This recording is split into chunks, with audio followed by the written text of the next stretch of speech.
7 reasons to never ever visit Nepal. Yes, you heard that right.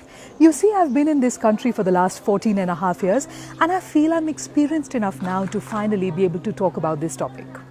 A lot of people talk about how great a tourist destination Nepal is, but I beg to differ. Over the years, so many of my friends and cousins, enticed by my wonderful words about this country, have visited Nepal. However, today I'd like to say, you must never ever visit Nepal, and in this video, I'll tell you exactly why. Reason number 1, the weather.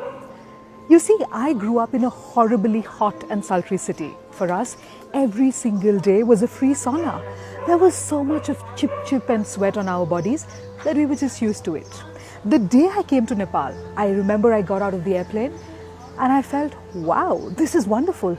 How pleasant and amazing the weather was. But I thought, it can't always stay like this. Of course, it can't be so good. But it was. Every day, the weather just got better and better. But if you, like me, sometimes miss that sweat, sometimes miss those free saunas, and sometimes miss that feeling of grime and dirt and heat, never ever visit Nepal. Reason number 2, natural beauty. You see, I grew up in a city, in a crowded city. The only view I ever got from my toilet window was the other person's toilet window. That's how I grew up. But when I came to Nepal for the first time, I remember waking up one morning and seeing a beautiful view of snow-capped Himalayas as I was brushing my teeth. I was completely shocked. The mountains were beautiful and they beckoned me. The natural beauty of this country is unparalleled. A few years ago, when we were traveling to Europe, a friend of mine suggested, let's go to Switzerland. I said, Switzerland? I don't need to go to Switzerland. I stay in Nepal. We have higher mountains. We have more untouched natural beauty. But if you don't want that kind of arrogance in your life, don't ever visit Nepal. Reason number 3, biodiversity. While Nepal occupies 0.1% of the total global area, it has 3.2% of the total flora and 1.1% of the total fauna of the world. What does that mean? That means that while we have a small area, we have a huge biodiversity. You get to see a variety of things here, from a snow leopard to beautiful varieties of butterflies. I have personally seen some intricate, colorful and absolutely magical looking butterflies here. I've also seen a huge variety of birds, most of whom unfortunately I cannot even name. But here is where it gets even more better. If you want to support your local zoo, if you want to see animals caged up, don't visit Nepal, because in Nepal, animals live in the jungles, they roam free and they live in their natural habitat. So if you want to support your local zoo, never ever visit Nepal. Reason number 4, heritage. As I stand here today shooting this video, I'm standing at Patan Darbar Square, which was built in the mid-17th century. That is the power of the heritage we have. But you know what? Patan Darbar Square isn't the only one. In Kathmandu Valley itself, there are 7 World Heritage Sites as listed by the UNESCO. What does that mean? We have a huge heritage of absolutely majestic and beautiful buildings built long, long ago.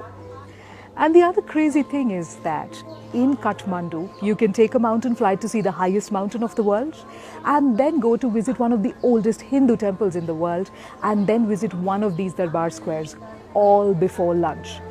But that also means that you'll get really bored for the rest of the day, right? So, if you don't want to get bored for the rest of the day after having seen so many beautiful things early in the morning, please, please, please don't visit Nepal. Reason number 5, culture. Nepal has a variety of people from different ethnicities, and there are 123 languages spoken here. However, according to me, the most beautiful thing about the culture of this country is the vibrant clothes and the amazing festivals they have. Did you know that there's a special day in the calendar where they felicitate and celebrate dogs? Well, that is the beauty of the festivals of Nepal. Please don't visit Nepal, because you'll be tempted to get out of your hotel room and enjoy the beautiful culture and the streets of this city. And that way you might also miss your TV schedule. So please don't visit Nepal if you don't want to miss all the amazing shows that are coming on your television. Reason number 6, food. As a vegetarian, my exposure to the food culture of Nepal was very limited until a short while ago. I believed that Nepali food basically was dal, bhat, vegetables and achar. And also, of course, our favorite, the acquired taste from Tibet, momos, which we have accepted as our own. However, recently I was working on a coffee table book documenting the food culture of one particular family. And I realized they had over 130 varieties of their own food. What does that tell me? That tells me that every group, every ethnicity in Nepal has its own food culture. Here, you can try anything from a variety of cheeses to Tibetan food to yak blood to a variety of vegetables cooked in many, many different ways. Each of these comes with their own flavors, their own smells, their own aroma and their own stories. Therefore, please don't visit Nepal if you don't want to get spoilt by the variety of food we have. Reason number 7. I've lived in Nepal for such a long time that I've realized that its people are my favorite reason for being in this country. You see, when we think about Nepal, we think about the brave Gurkhas of the country. However, truth be told, the ordinary man is absolutely no less. They are brave and they are heroes as well. In fact, each one of them will go out of their way to help you. They're resilient, and while they've seen a lot of hardships, there will always be a smile on their faces. In fact, sometimes I also feel that the smile on their faces is because they have seen those hardships. And the fact that they're willing to help people is because they've seen so much in their lives. The people here are extremely hospitable. One namaste and they'll share their stories and their food with you without a flinch. So, if you don't want to get spoilt by the hospitality and the love and the joy and the smiles, please don't visit Nepal.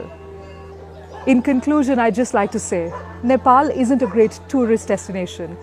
Because it's true, the moment you step in here, you stop feeling like a tourist. It always feels like home. Another thing about Nepal is, it's not just a vacation, it's an experience. You can check out anytime you want, but you can never ever leave. And you know what? You might lose your way in the meandering streets of our cities or in our high mountains, but I'm sure you'll discover yourself again. And I'd just like to conclude by saying this, what I tell absolutely everybody who wants to visit Nepal: please, please, please never ever visit Nepal, because you may never ever want to leave.